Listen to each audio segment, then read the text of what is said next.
contenidos, sin exigirse la memorización de esas fechas o de las frases célebres o de las anécdotas. El mensaje principal de cada contenido es lo que ustedes deben tener presente. Bien, tenemos también que trabajos prácticos, un trabajo práctico grupal. Así que me gustaría que ustedes coordinen de la mejor forma, si quieren coordinar con los delegados, si tienen ya grupos formados en el semestre anterior y quieren mantenerlo, pues me hacen llegar esas iniciativas, esas inquietudes y vamos a coordinar con la doctora Nimia Oviedo de Torales para organizar mejor esos grupos como ustedes lo deseen. Y vamos a trabajar los temas que se les va a encomendar. Yo supongo que tal vez para la próxima clase ya tengamos el listado de temas y me gustaría que ustedes también ya para la próxima clase tengan sus respectivos grupos. Ustedes sabrán dividirse en la cantidad de grupos que sean necesarios. Lo ideal es que estén por lo menos 7 en cada grupo, 7, 8, hasta 8. Y va a depender de la cantidad de alumnos que estén en el curso. Evidentemente, si están 80, 10 grupos tendríamos de 8. Bien, ahora vamos a comenzar en el tratamiento de nuestras lecciones. Muchos de ustedes probablemente ya tengan nociones sobre estos puntos que contempla nuestro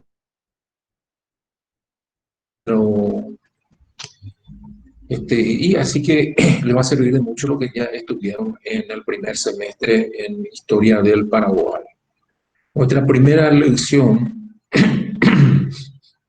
perdón, habla de los litigios hispano-lusitanos, es decir, aquellos, aquellos problemas de índole diplomático, de índole militar, de índole político, que se produjo entre España y Portugal por el tema de la posesión de los territorios americanos.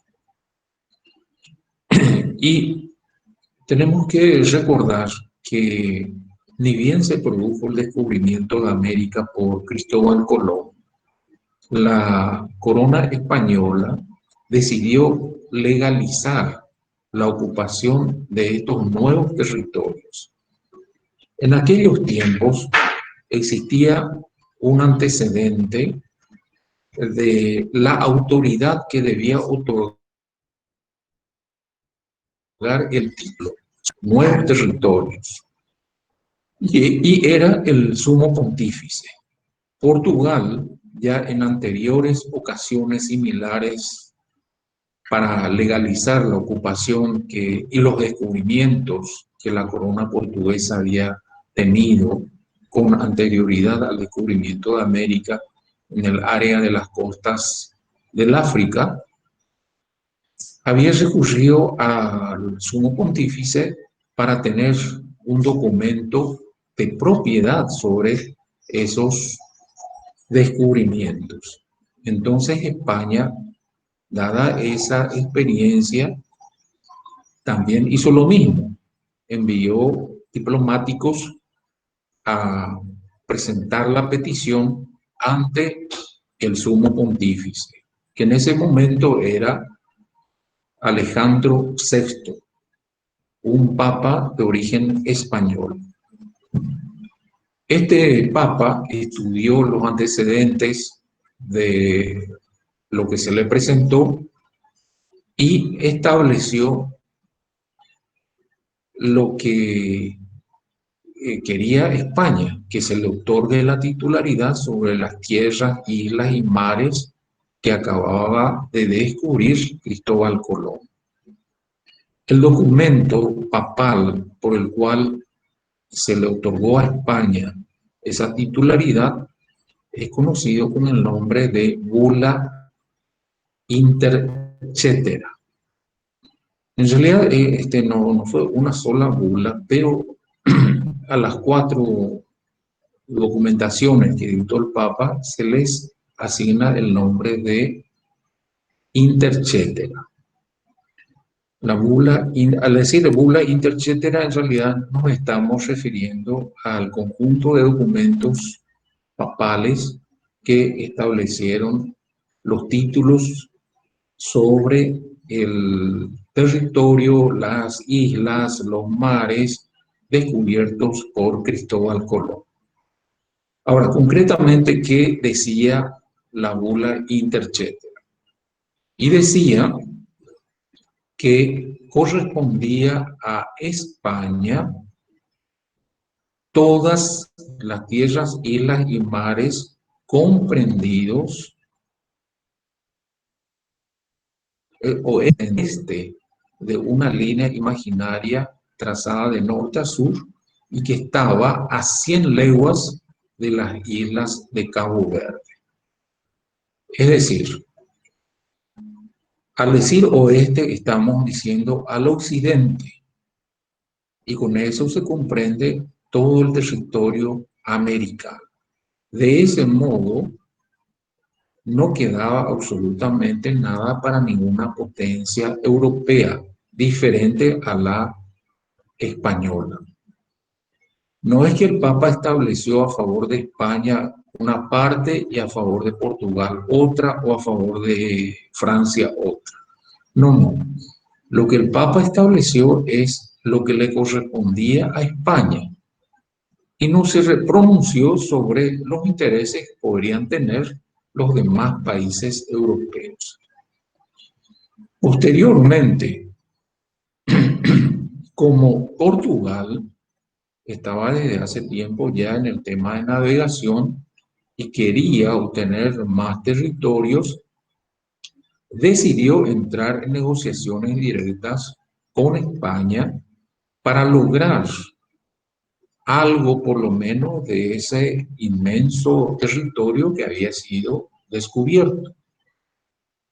Y así fue que se firmó el llamado Tratado de Tordesillas. El Tratado de Tordesillas fue un acuerdo directo entre España y Portugal. Ambos países acordaron de que esa línea imaginaria trazada por el Papa Alejandro VI y que distaba a 100 leguas de las islas de Cabo Verde, irían a 370 leguas de las islas Azores. Entonces, con esa traslación de la línea imaginaria, se le otorgaba a Portugal una pequeña fracción del continente sudamericano, es decir, una partecita, la punta, digamos, del nordeste brasileño. Ahora, ¿con qué específico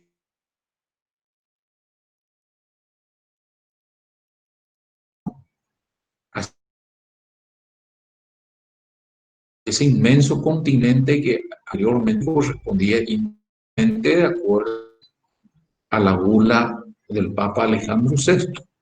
Ahora, por una sesión Tratado de Tordesillas,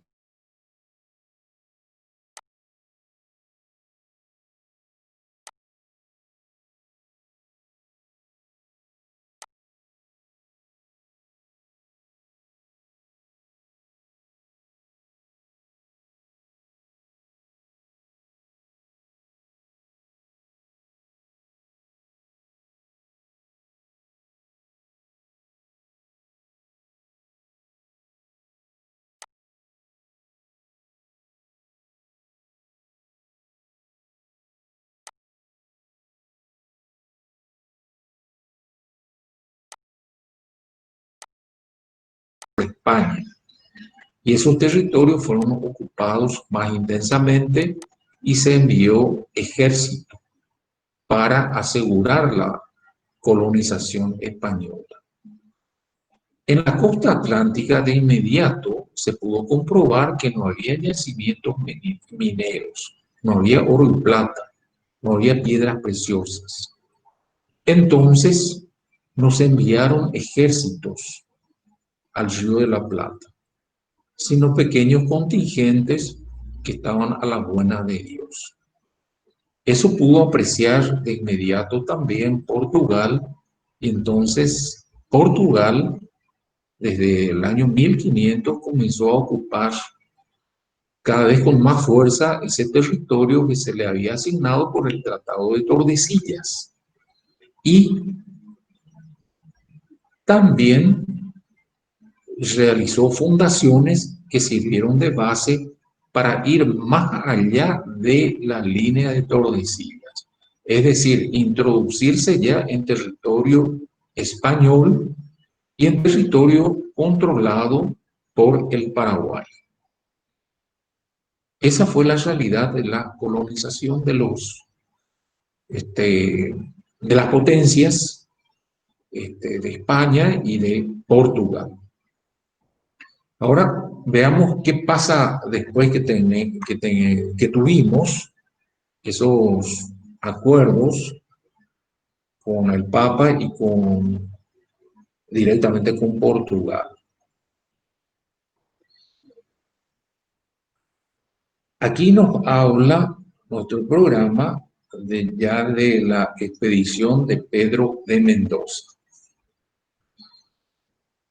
Tengan ustedes en cuenta que la bula de Alejandro VI se da hacia 1493 y durante ese largo periodo hasta 1534, en el que se le encomienda la misión de venirse al Río de la Plata a Pedro de Mendoza,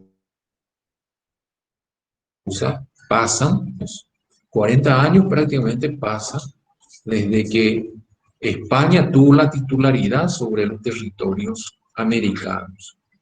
Pero como les dije, se estaba priorizando la costa del Pacífico, América Central y América del Norte.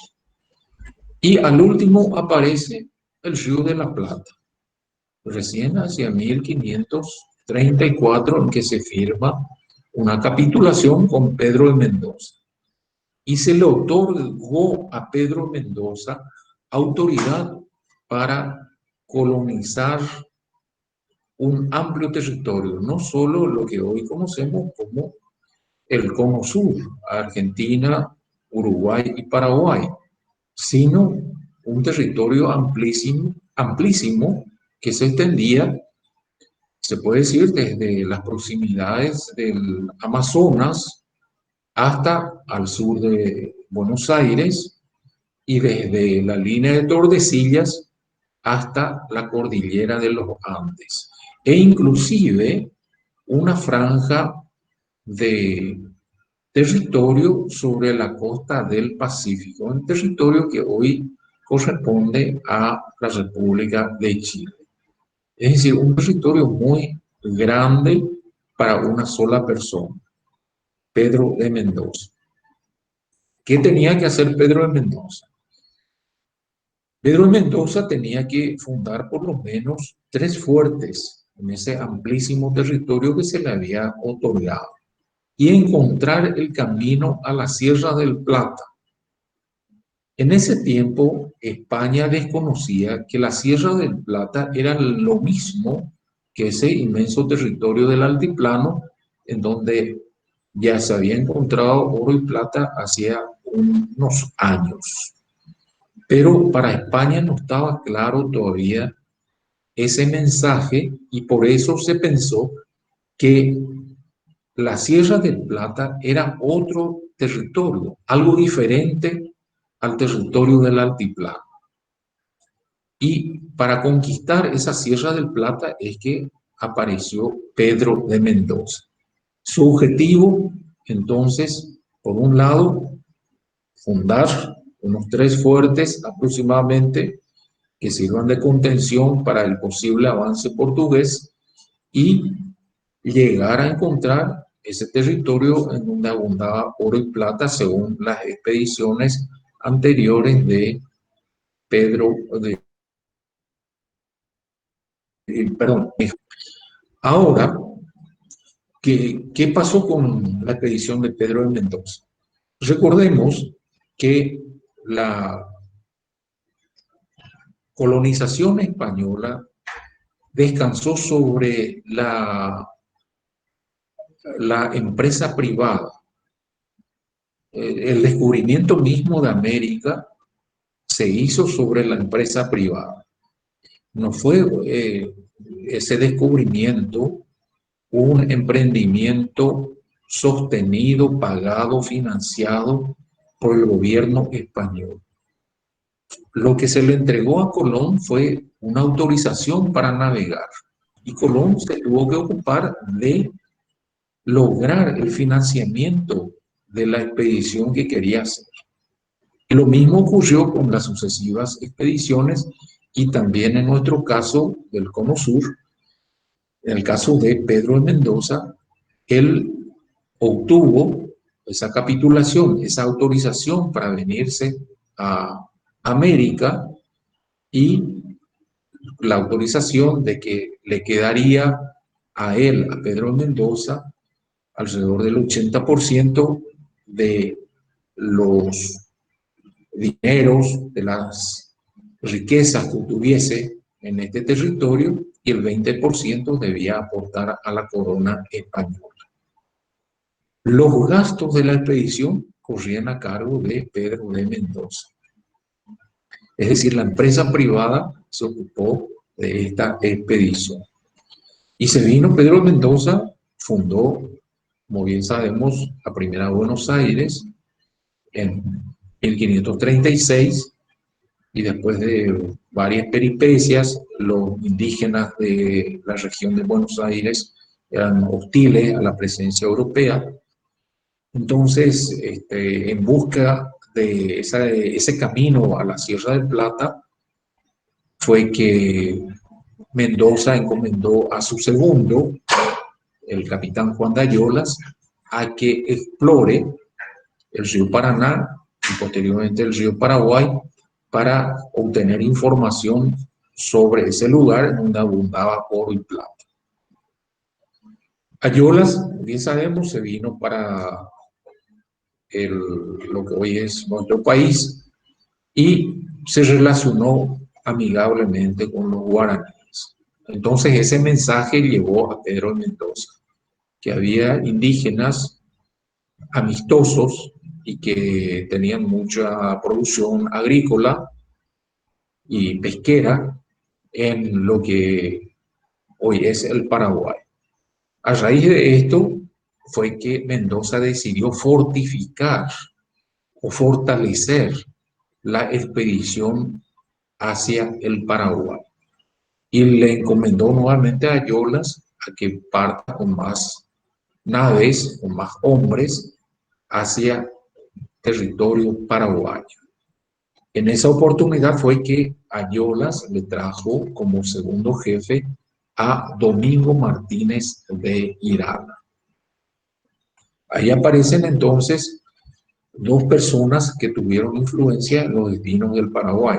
Ayolas, por un lado, que era el jefe de la expedición que navegó el río Paraná, el río Paraguay, y Domingo Martínez de Irala, que era el segundo de la expedición, el segundo jefe. Ambos navegantes eran de origen vasco y tenían preparación, tenían formación, habían decidido venirse a América entusiasmados por la posibilidad de lograr la conquista de ese territorio donde abundaba el oro y la plata. Ahora, ¿qué pasa después? Aparece un tercer navegante enviado por Pedro de Mendoza, Juan de Salazar. Juan de Salazar navega también el río Paraná llega al río Paraguay, se relaciona también con los indígenas guaraníes en el lugar que hoy es Asunción, y acá en Asunción decide hacer la fundación de esta, lo que hoy es la capital de nuestro país. Inicialmente, un fuerte incumplimiento de los compromisos que tenía Pedro de Mendoza para fundar, dijimos, tres fuertes. Ya había hecho la fundación de Buenos Aires, la primera, y ahora entonces venía la segunda, que era Asunción. De eso se ocupó Juan de Salazar. Posteriormente nos encontramos con novedades, que Ayolas llegó hasta la Sierra del Plata, trajo mucho oro y plata, pero lamentablemente los indígenas chaqueños lo mataron y no pudo encontrarse rastros de Ayolas, sino versiones que posteriormente recogieron Irala y otros de sus compañeros. Y se dio lo siguiente, que Mendoza de tornar a España por sentirse gravemente enfermo. Antes de marcharse para Europa, dejó su testamento en el que establecía de que Ayolas era su sucesor en la jefatura aquí en el Río de la Plata. Ahora, habíamos dicho que Ayolas fue muerto por los indígenas chaqueños y que el segundo de Ayolas era Irala. Entonces, consiguientemente, el jefe de la población europea que quedaba aquí en Buenos Aires y en Asunción era evidentemente Domingo Martínez de Irala. Luego de hacerse un estudio y de conformidad a una real provisión que dictó la corona española, la real provisión del 12 de septiembre de 1533 de Asunción y Buenos Aires, convinieron en que el jefe que quedaba aquí en el Río de la Plata era Domingo Martínez de Irala. De ese modo, Domingo Martínez de Irala se convierte entonces en el titular de la autoridad de este inmenso territorio que se le había otorgado a Pedro de Mendoza. Bueno, veamos qué viene posteriormente.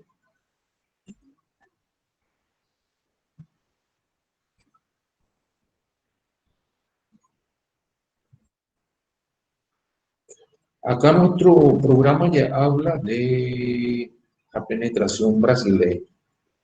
Bueno, tenemos que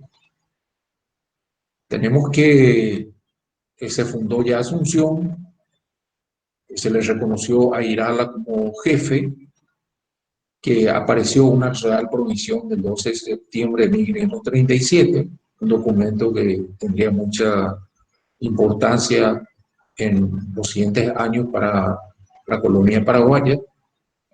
Tenemos que Mendoza retornó a España, pero en el transcurso del viaje murió. Irala, como una de sus desiatas, fue que tomó la resolución de trasladar toda la población de Buenos Aires a Asunción. Se decidió entonces desocupar Buenos Aires y concentrar la población europea en Asunción. ¿Por qué habría tomado Irala esa decisión? Uno, porque seguía vigente el objetivo de encontrar el camino a la Sierra del Plata, que ya existían constancias de que Alejo García había llegado hasta esa tierra, Ayolas también, y consiguientemente ellos tendrían que continuar ese objetivo y desde Asunción estaban más cerca de ese territorio fabuloso que querían alcanzar.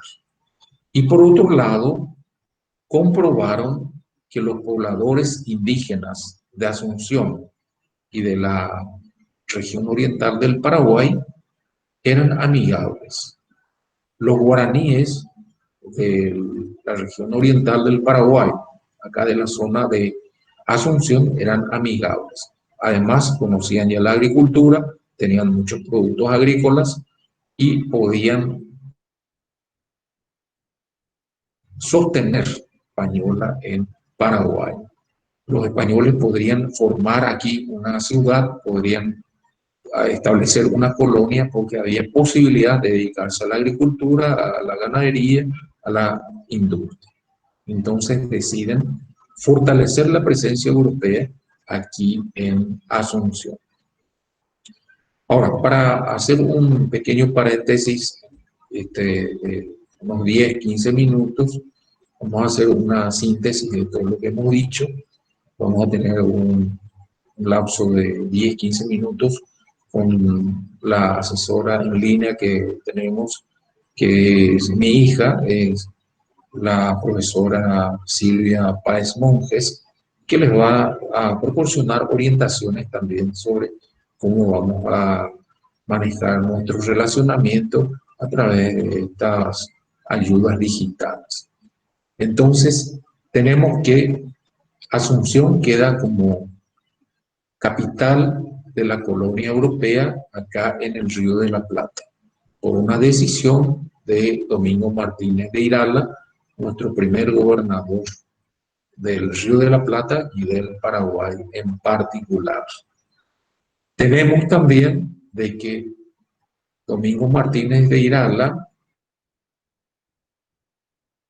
crea, transforma ese fuerte fundado por Juan de Salazar, transforma ese fuerte en ciudad y crea el cabildo, es decir, lo que hoy llamamos municipalidad. Es decir, aparece un jefe comunal también, que en aquel tiempo era una jefatura colegiada a cargo de lo que se llama cabildo. Y el cabildo estaba integrado por los regidores. Era una autoridad colegiada. Asunción pasa a ser entonces una ciudad. Y a partir de esta ciudad es que los europeos tratan de llegar al camino en donde estaba la llamada Sierra del Plata. ¿Quiénes eran los europeos? ¿Cuántas cantidades de europeos estaban acá? Bueno, recordemos lo siguiente. Con Mendoza habrán aparecido tal vez unos 2000 europeos. Después una segunda expedición vino con Alonso Cabrera, que habrá venido con una tripulación con unos 80 europeos aproximadamente. ¿Cómo era la composición de estos expedicionarios? La mayoría era de origen español. ¿Por qué? Y porque España era la que organizaba la expedición. Pero como en ese momento el monarca español Carlos V era a la vez emperador de Alemania y tenía bajo su jurisdicción territorios en diversas partes de Europa, incluyendo Italia, es que en el contingente que vino con Mendoza había mucha gente también de otras partes de Europa. Veamos, la mayor parte dijimos que eran españoles, pero estaban también, porque dijimos Carlos, el rey Carlos era a la vez emperador de Alemania. Y estaban también unos cuantos italianos porque el rey Carlos V tenía también jurisdicción sobre algunos territorios de Italia. Tenía también autoridad sobre territorios de lo que hoy es Holanda. Y también había tripulantes, colonizadores portugueses, había ingleses, es decir, en menor cantidad esa gente, pero el eje era el contingente español. Esto es importante también que tengamos en cuenta porque muchas veces se piensa que vinieron a colonizarnos personas que no tenían arraigo, que no tenían profesión, que no tenían oficio, que salieron de las cárceles, y todo eso es lo que se llama falsedad, noticias falsas. Se vinieron a América y especialmente al continente sudamericano, en el caso nuestro, al Cono Sur, con la expedición de Pedro Mendoza, personas que habían sido seleccionadas. ¿Y por qué se hizo esa selección? ¿O por qué hacía España la selección? Y porque la expedición, la colonización, la administración colonial se hacía en base al esfuerzo de la empresa privada. Y un empresario privado, para contratar a su personal, desde tiempo inmemorial hasta ahora, hace una selección de personal. El empresario tiene en cuenta para contratar a su personal, a los compadres, a los sobrinos, a los parientes. Así que es costumbre en la administración pública. En el caso del empresario privado, lo que pretende ese empresario privado es asegurar que su inversión de dinero tenga frutos, redunde en beneficios cuantiosos si fuese posible, o por lo menos que no tenga pérdidas. Entonces, para que se haya producido la expedición de Pedro de Mendoza, él organizó una selección de personas y vinieron ingenieros navales, y vinieron mecánicos, vinieron carpinteros, vinieron sacerdotes por una obligación que asumió el rey de España con el Papa era de que tenía que enviar sacerdotes para evangelizar a la población americana. Entonces venían también sacerdotes, venían maestros, escribanos sí o sí venían, y venían también abogados, no muchos, sino todo era siempre sobre la vacancia que se quería contratar. Tengamos en cuenta todos esos detalles para conocer cómo nació la nación paraguaya. Y bien, mucho podemos hablar de eso, pero estas son ideas que les estamos proporcionando para que ustedes ahonden en sucesivas investigaciones. Entonces, en este momento les voy a dejar con la profesora Silvia Páez y luego hacemos una retoma a través de nuestras lecciones. Por favor, esperen un momento.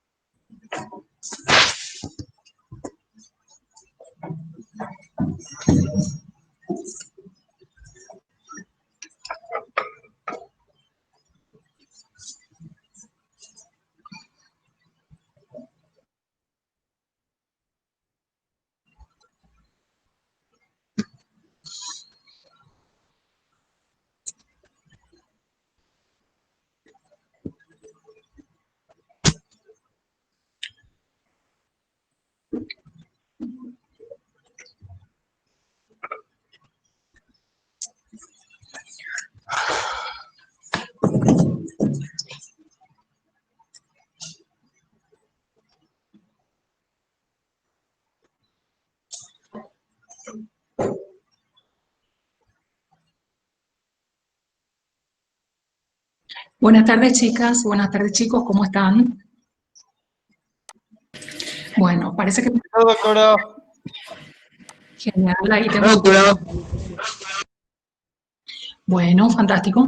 Bien, les puse mi... A ver, un poco, estoy volviendo otra vez a admitir personas, entonces me van a disculpar acá un ratito. Este es un detalle que vamos a corregir desde nuestra próxima sesión. La hora en la que entremos a nuestras clases va a depender sí o sí de nuestra netiqueta. Esa es nuestra primera conversación hoy, como para poder empezar a pasar bien el resto del periodo que hoy iniciamos. Bien, creo que el profesor les adelantó Yo soy Silvia, Silvia Páez Monjes Juanes es mi apellido. Normalmente suelo escribir Silvia Páez. Ya la presencia de los bandeirantes.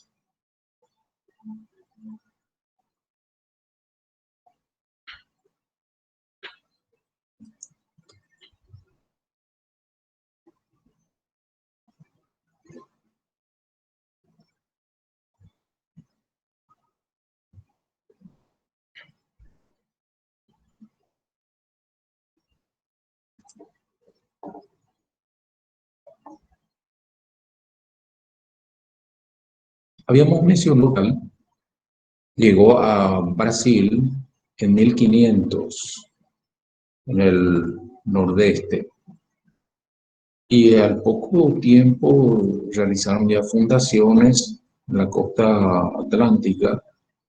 Entre ellas fue fundada la ciudad de San Paulo. Y a partir de San Paulo, los portugueses se adentraron en el continente, es decir, cruzaron la línea de Tordesillas y penetraron en territorio español y Paraguay. El, el Paraguay, o sea, la colonia española tenía una posesión llamada San Francisco sobre la costa atlántica y había realizado fundaciones en lo que hoy es el estado de Paraná y en lo que hoy es el estado de Mato Grosso do Sul.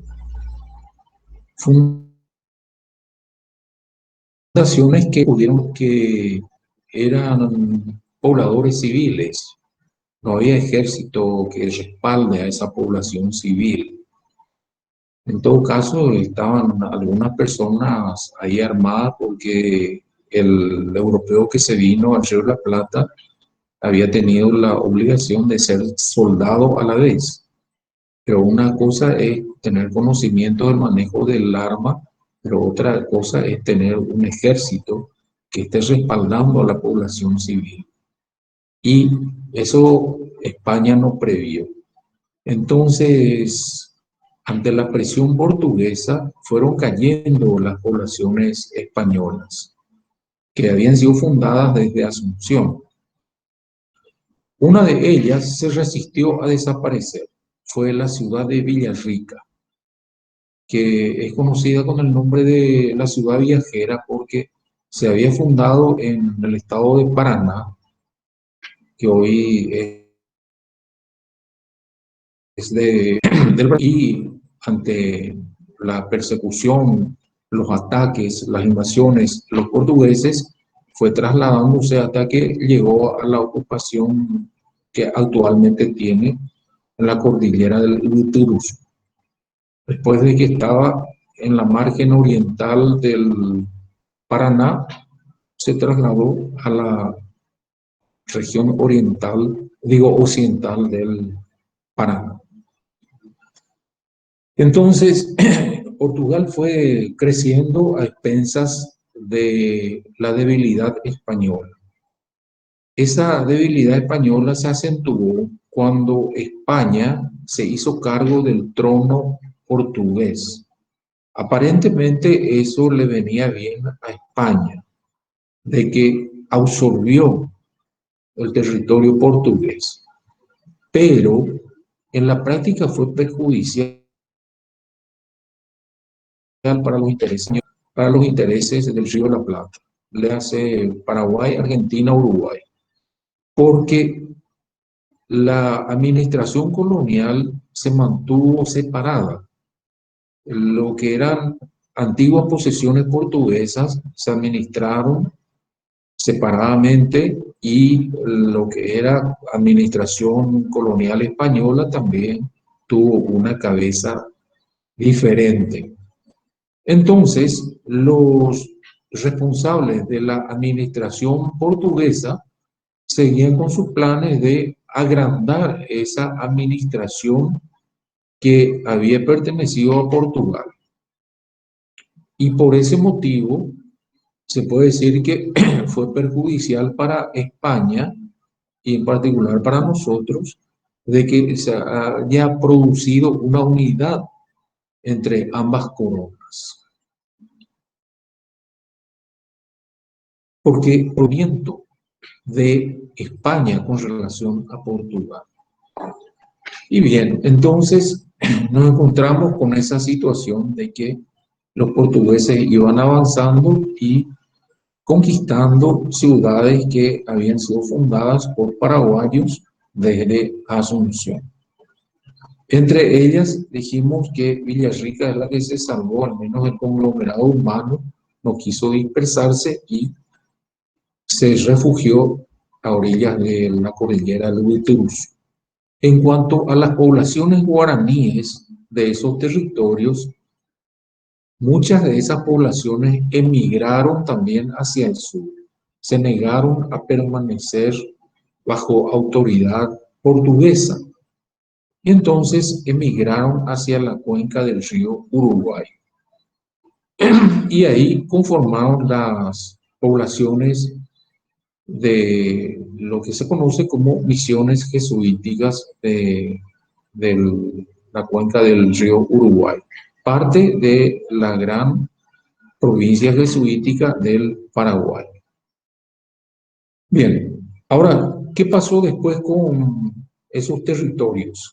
Portugal pretendió desde siempre legalizar todas esas ocupaciones y se acudió a un principio de origen romano, el uti possidetis, que uno va a poseer y de acuerdo a lo que uno posee va a poseer en el futuro.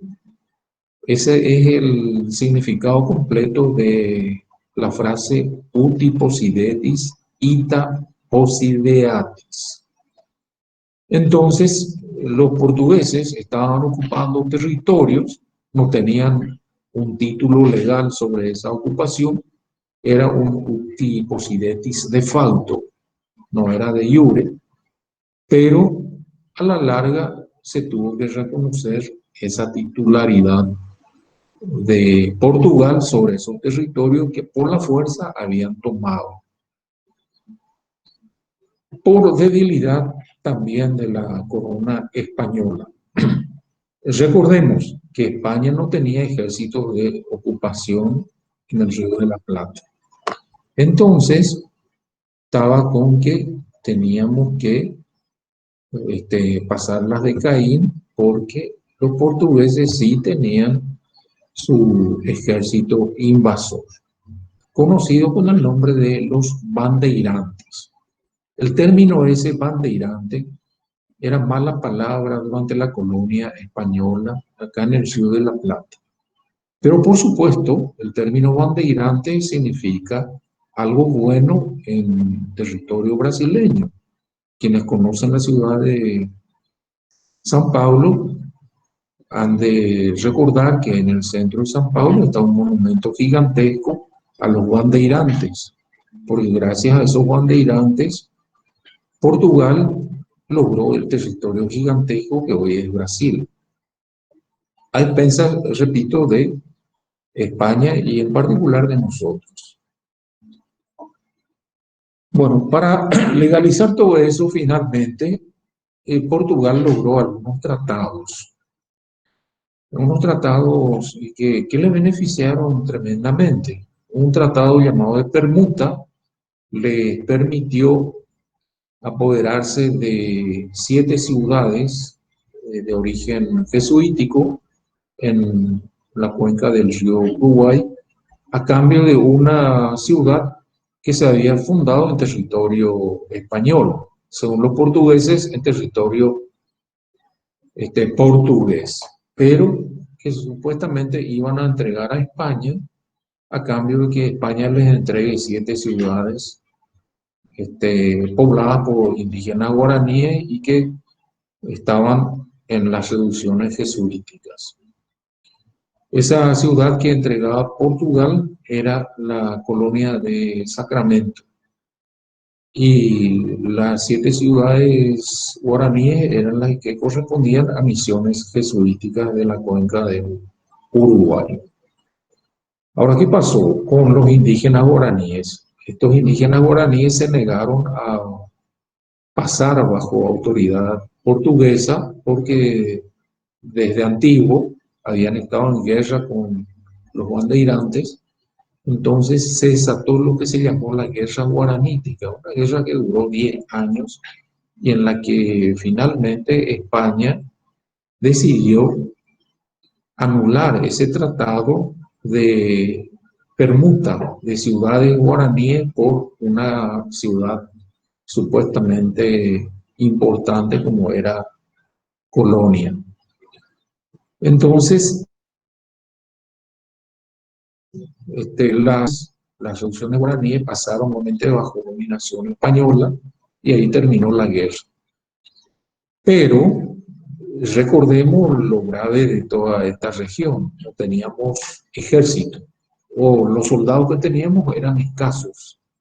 Teníamos soldados, pero no en cantidad suficiente como para expulsar a los portugueses.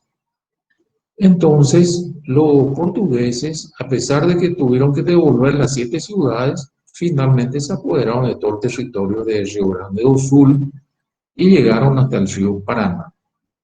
Y ya ahí prácticamente no tuvimos nada que hacer. Y por el norte fueron penetrando más y más en lo que hoy es Mato Grosso do Sul hasta llegar al río Paraguay.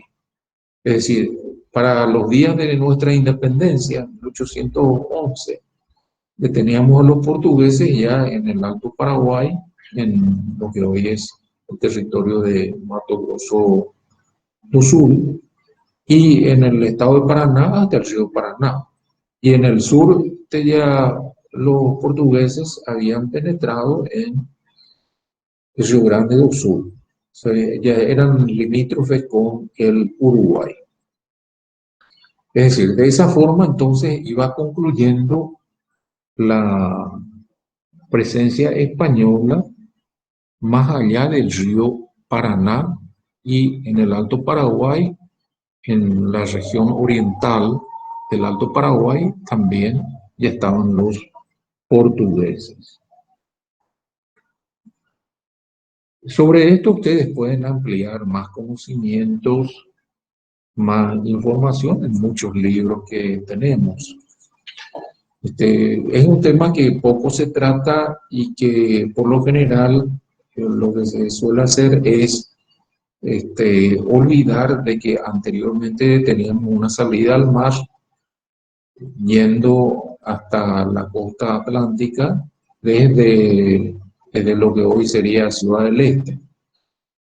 El camino que siguió Alejo García, que siguió Álvaro Núñez, de hacer la travesía a pie desde la costa atlántica hasta lo que es hoy Ciudad del Este y llegar después a pie hasta el río Paraguay, era una travesía, un camino guaraní de antes, pero que en la parte de lo que hoy es Brasil quedó, por supuesto, a cargo de los portugueses.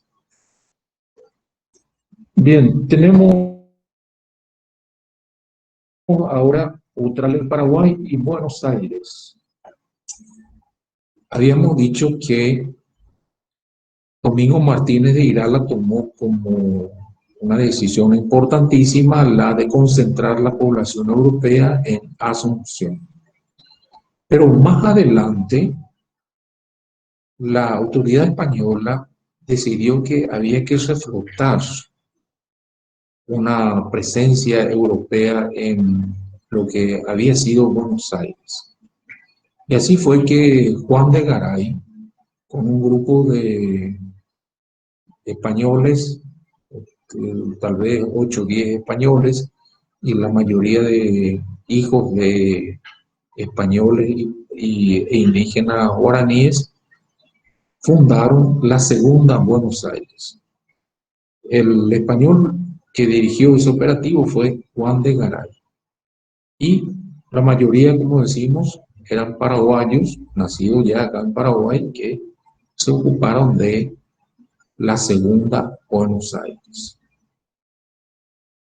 Y así Buenos Aires fue creciendo, se fundaron también otras ciudades entre Asunción y Buenos Aires, Santa Fe, por ejemplo, Corrientes, otras ciudades que habían sido fundadas por Asunceno, pues recordemos Villarrica, y en el sur de la actual Bolivia, la ciudad de Santa Cruz de la Sierra. Es decir, Asunción contribuyó para la aparición de nuevas ciudades, nuevos enclaves europeos en el Río de la Plata.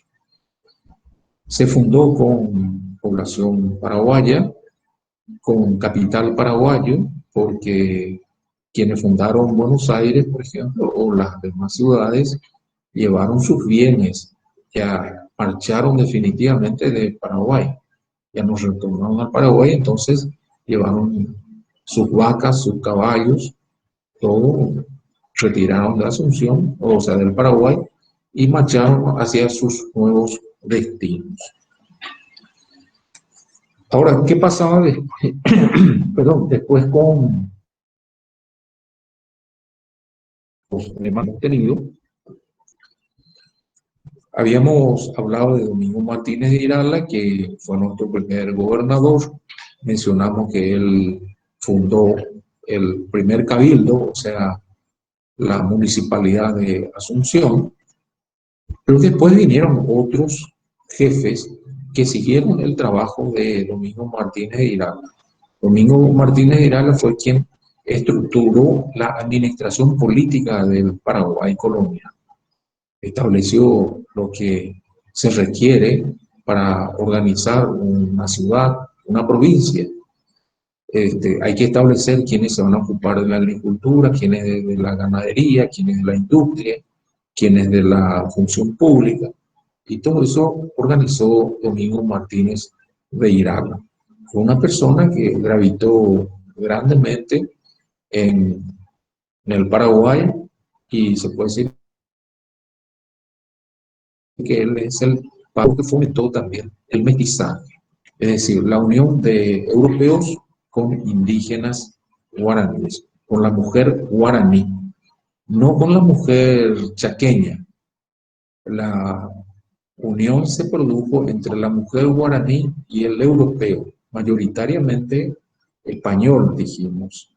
Si bien vinieron también alemanes, italianos e ingleses, la mayor parte de esa población era española. Pero, este, evidentemente, tenemos que admitir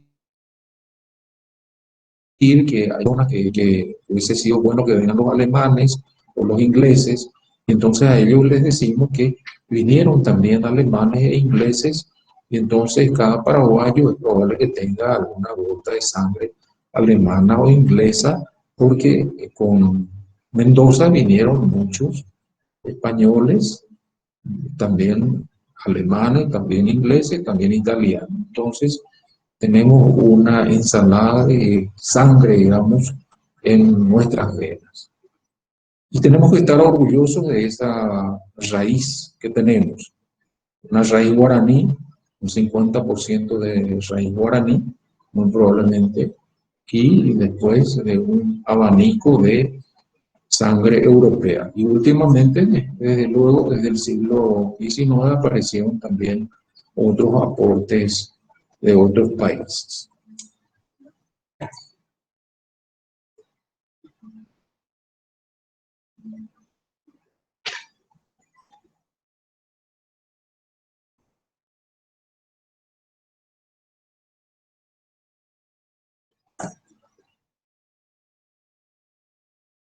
Bien, nuestro programa habla de la pérdida del litoral marítimo. Por un lado, perdimos ese litoral marítimo por la presencia portuguesa.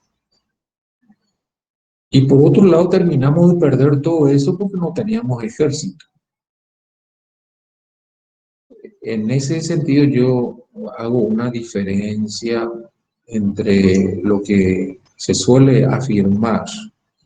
Se suele decir que nosotros perdimos el litoral marítimo porque apareció de nuevo Buenos Aires, porque Buenos Aires se independizó de Asunción, digamos, al tener nuevamente una segunda una segunda presencia con Juan de Garay.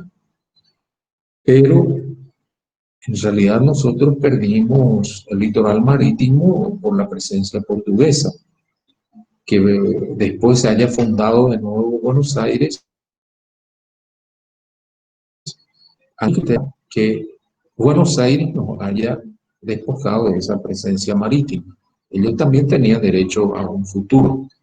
Evidentemente adoptaron un destino también diferente al nuestro. Ahora, aquí también nos habla de la presencia de los jesuitas. Los jesuitas aparecen en Paraguay hacia el año 1600, a pedido de nuestro gobernador Hernandarias. Hernandarias viene a ser el segundo estadista que hemos tenido. El primero, Domingo Martínez de Irán, y Hernandarias viene a ser el segundo estadista por la tarea que realizó. El estadista es aquel que trabaja más de lo que habitualmente está obligado a hacer un gobernante. Y Hernandarias hizo más de lo que podría hacer un gobernante. Rubí pidió al rey para que envíe a misioneros que puedan evangelizar a los indígenas guaraníes y que puedan trabajar en la incorporación de esos indígenas al modo de vivir europeo que estaba teniendo el resto de la colonia paraguaya. Afortunadamente, yo considero, mi punto de vista es lo que otros profesores pueden tener otro criterio. Yo tengo la idea de que afortunadamente los jesuitas aparecieron en Paraguay, porque se ocuparon de no solo predicar la palabra de Dios, sino de enseñarle al indígena guaraní a incorporar la ciencia y la tecnología de la época, a incorporar oficios, ciencia, tecnología, modo de vivir al estilo europeo. Y para lograr ese propósito, los jesuitas fundaron unas 33 comunidades. Muchas de ellas subsisten hasta ahora. El territorio en el cual trabajaron estaba comprendido por los ríos Tebicuarí, Paraná y Uruguay, un inmenso territorio.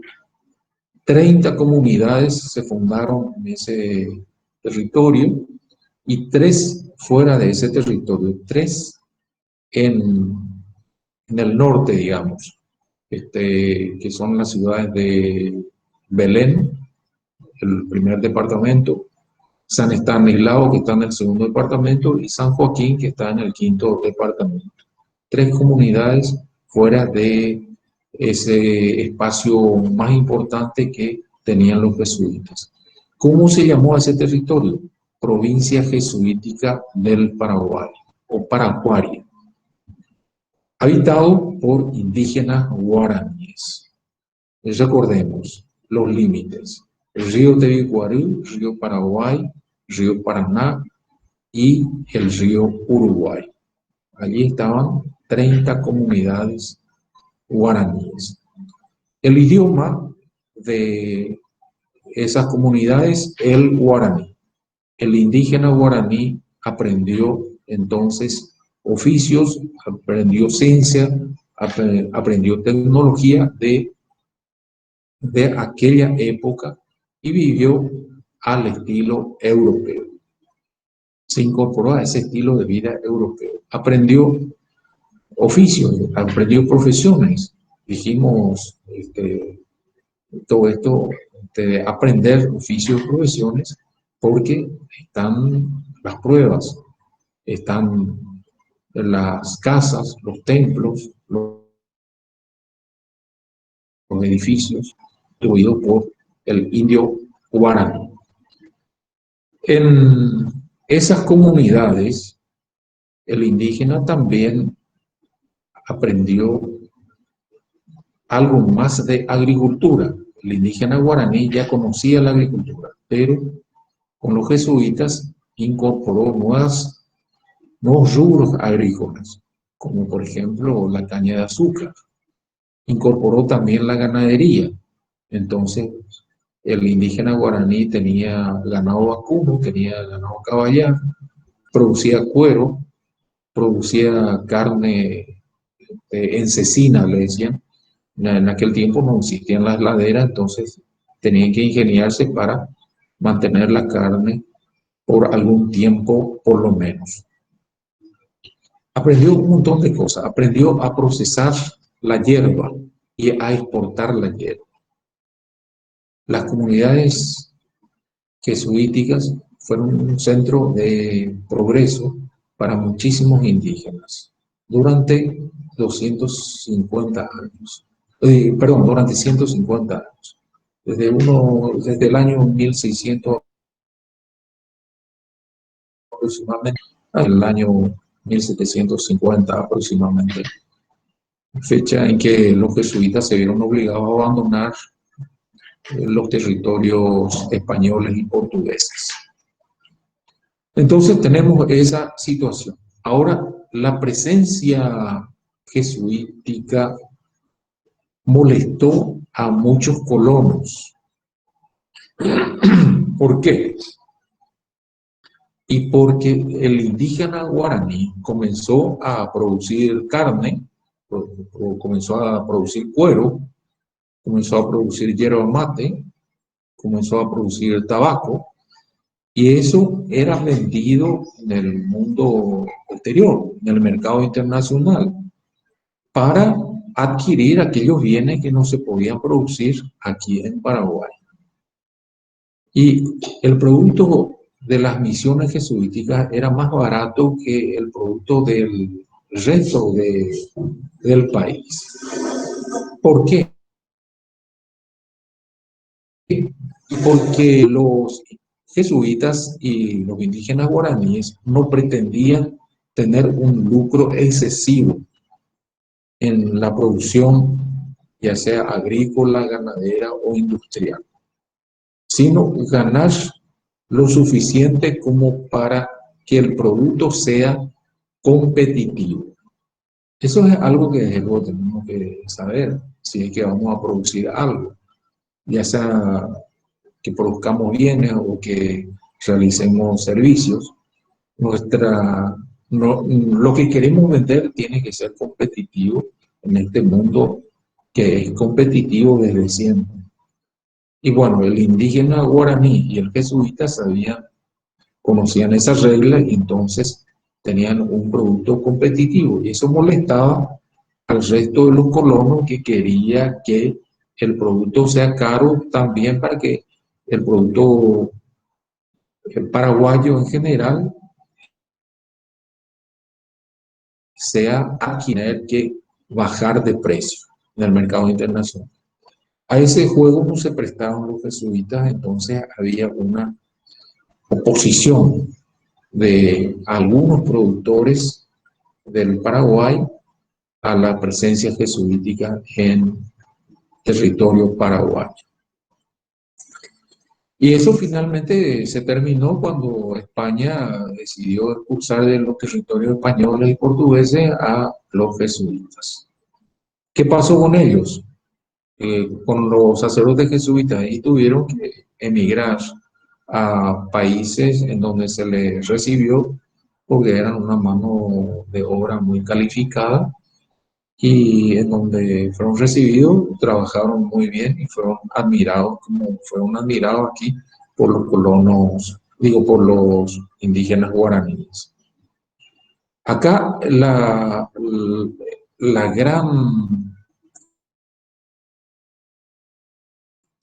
política está dada por los resultados. Muchísimos indígenas fueron incorporados a la sociedad paraguaya y lo importante fue que salvaron el idioma guaraní en las ciudades en donde los jesuitas trabajaron.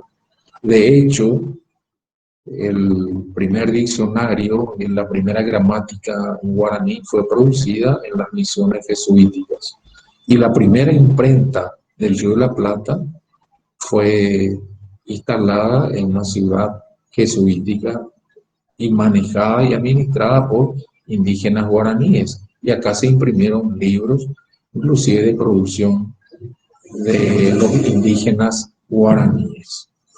Fue un gran aporte, evidentemente. Podríamos entendernos con más aporte de los jesuitas. Más adelante tal vez podamos hablar más. Mi criterio es de que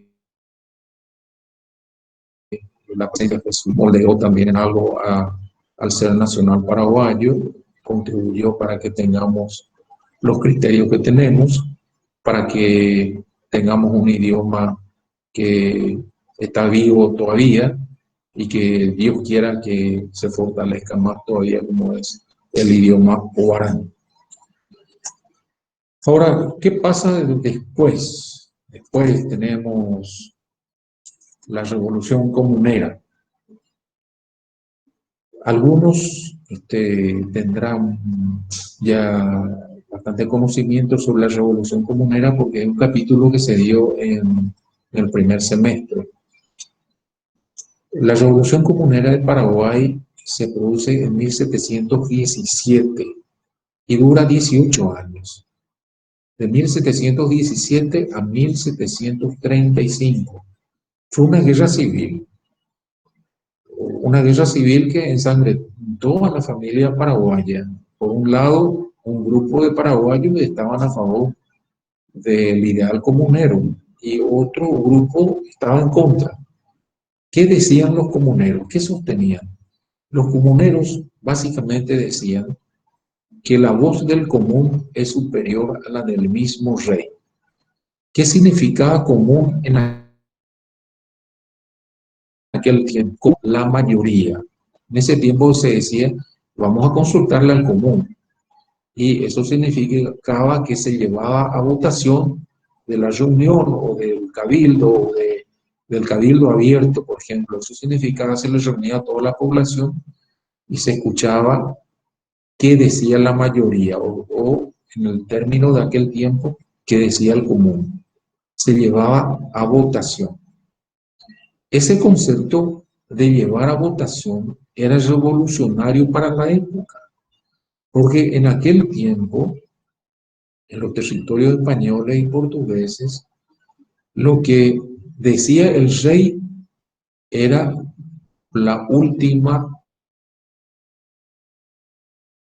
voluntad. Fuera de ella o sobre ella no podía admitirse otra voluntad, otra decisión. Lo que decía el rey, o el virrey, o el gobernador, era la última palabra. Había que obedecer. Pero acá en Paraguay, desde los tiempos de Domingo Martínez de Irala, se moldeó un criterio, una forma de ser del paraguayo que tenía esas ideas de que había que consultar. Pienso que no fue también algo que surgió de la nada, tampoco surgió de la nada eso. Resulta que habíamos hablado en el segmento anterior de la Real Provisión del 12 de septiembre de 1537. Esa Real Provisión decía que en el supuesto de que Pedro de Mendoza hubiese dejar designado un jefe, la población debía reunirse y elegir a un jefe, a aquel que, según Dios y sus conciencias, resulten más apropiado para el cargo. Es decir, le dio la ventana o la puerta, el camino al paraguayo de que en la oportunidad en que haya una vacancia, se pueda designar por votación a un interino. Entonces, a raíz de eso, había un ambiente igualitario en Paraguay, que se consultaba, se debatía y se votaba. Bueno, pero apareció en 1717 un gobernador, el señor Diego de los Reyes Balmaceda, que no estaba de acuerdo con esos criterios, quería que se cumplan sus decisiones a rajatabla, no dialogaba y parte de esa poca cosa, digamos, de diferencia entre el gobernador y la población, o de una buena parte de la población, se inició la chispa y el incendio de una guerra civil que duró 18 años. En ese lapso vino José de Antequera y Castro, y vino también un español, Fernando de Mompous, que vinieron acá a Antequera a investigar, enviado por el Tribunal de Charcas, para ver qué era lo que pasaba, y Fernando de Mompous, atraído por ese movimiento revolucionario que estaba ocurriendo, y él simpatizaba con ese criterio paraguayo. Entonces, se produjeron diferencias entre la autoridad del gobernador, y así eso se alargó por años, batallas van, batallas vienen, hasta que finalmente el gobernador de Buenos Aires recibió la orden del virrey del Perú, que era nuestra autoridad inmediata, para que por las armas venga a imponer orden en el Paraguay. Y así se vino el gobernador de Buenos Aires a imponer orden, una batalla grande, y murieron mucha gente ahí, y hasta que venció el gobernador de Buenos Aires, entró en Asunción, ordenó la condena a muerte de muchos dirigentes comuneros, y la prisión de otros y el exilio de otros. Entonces, de ese modo se sofocó el movimiento comunero en 1735. ¿Quiénes fueron los jefes comuneros más destacados? Entre los extranjeros estaba José Antequera y Castro y Fernando de Mompous. José Antequera y Castro era un panameño, Fernando de Mompous un español, y por el lado paraguayo estaba Juan de Mena, estaba también de las Llanas. Si alguien quiere este, escarbar un poco más de datos, conocer más nombres, tener más detalles sobre la Revolución Comunera, tenemos también libros donde se puede investigar más de eso, conocer más. Tenemos, por ejemplo, el tema de que los comuneros hicieron proclamas, firmaron documentos. Entonces ahí está el nombre de muchísima gente que optó por el bando comunero. Como dijimos, había gente que estaba a favor y otros que estaban en contra. Entonces hay listas de la gente que estaba a favor del grupo comunero y que firmaron sus manifiestos, sus notas, sus llamados. José Antequera y Castro escribió también sus memorias, un libro donde está su pensamiento. En fin, hay material que nos puede servir de mucho para saber cómo pensábamos nosotros. Lo que ellos pensaban era entonces de que había que someter a votación una moción cualquiera y hacerse lo que diga la mayoría. No la decisión unipersonal o de un grupo. En fin, hoy día eso es lo que se admite en democracia, pero en aquel tiempo, lamentablemente, ese no era el criterio. Pero felizmente hoy estamos de acuerdo con que la democracia es la mejor alternativa para nosotros en Paraguay. En Paraguay consideramos que la democracia es lo mejor. Tal vez en otras latitudes se piense de otro modo, respetamos mucho eso, pero aquí en Paraguay con eso estamos de acuerdo. Bien, tenemos a ver otro tema. Acá habla de la autoridad sobre las misiones jesuíticas. Es importante esto que tengamos en cuenta. Dijimos provincia jesuítica del Paraguay. Habíamos dicho un territorio enmarcado por los ríos Tebicuarú, río Paraguay, río Paraná y río Uruguay. Provincia jesuítica del Paraguay. Esa provincia jesuítica del Paraguay estaba habitada por indígenas guaraníes, no estaba habitada por indígenas de otras etnias guaraníes. El idioma era el idioma guaraní. Esa provincia jesuítica del Paraguay a ratos estuvo directamente a cargo del gobernador del Paraguay con sede en Asunción. A ratos, a cargo del gobernador de Buenos Aires, con sede, por supuesto, en Buenos Aires. Pero ¿qué pasó en 1811 cuando se produjo la independencia? En 1810 se produjo la independencia de Buenos Aires y en 1811 la nuestra. En ese momento, la provincia jesuítica del Paraguay estaba dependiendo de Asunción. Dependía de Asunción. Es decir, el gobernador Velasco, nuestro último gobernador, era gobernador de la provincia jesuítica del Paraguay y de la provincia del Paraguay. Y la capital era Asunción. De ambas gobernaciones estaba localizada en Asunción. Es decir, esos territorios eran de Paraguay. Por eso es que el doctor Francia siempre estaba dando instrucciones para el control de esos territorios. Y el presidente Carlos Antonio López también. Pero, ¿qué nos faltaba?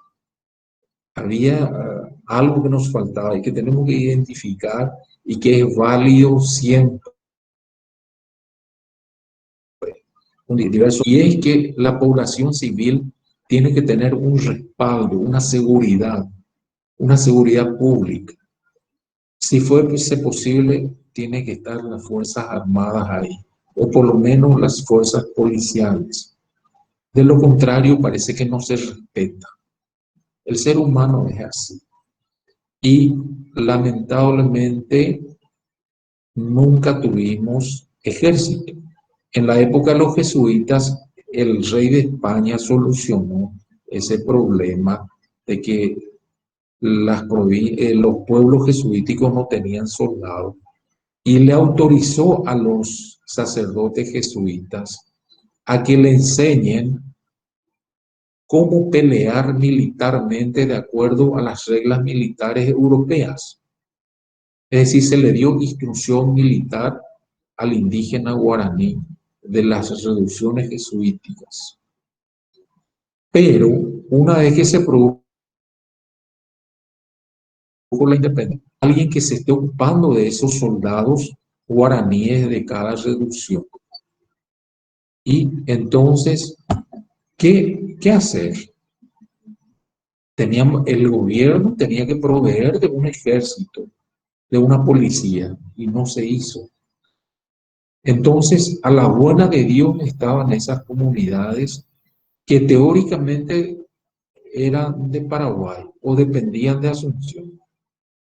Entonces, tengamos en cuenta siempre, la población civil en el mundo en que estamos, que es una jungla de acero y cemento, inclusive ahora que supuestamente estamos en un mundo más civilizado, necesitamos una fuerza de seguridad que les respalde a la población civil. Era así también. Y ese conjunto de ciudades, esas 30 comunidades, necesitaban de ese respaldo. Y sobre todo, las que estaban entre el río Paraná y Uruguay. Esas ciudades necesitaban el respaldo. Y no teníamos nosotros, estaban a la buena de Dios.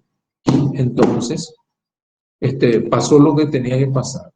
Se apoderaron de esas ciudades los argentinos Y si no se apoderaron los brasileños, al menos de la margen derecha del río Uruguay, fue por milagro. Pero por lo menos de la mano izquierda ellos tomaron. Bien, hasta aquí por hoy. Les agradezco la atención, la presencia. Les ruego que lean, que sigan leyendo.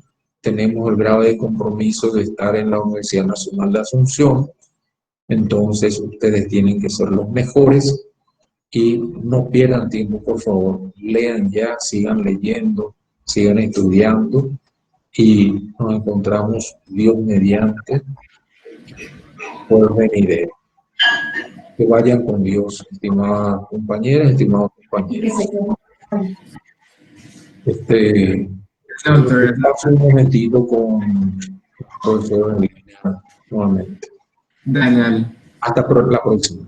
Muchísimas gracias a todos. Hasta luego. Excelente clase. Hasta luego. Hasta luego. Excelente clase el día de hoy.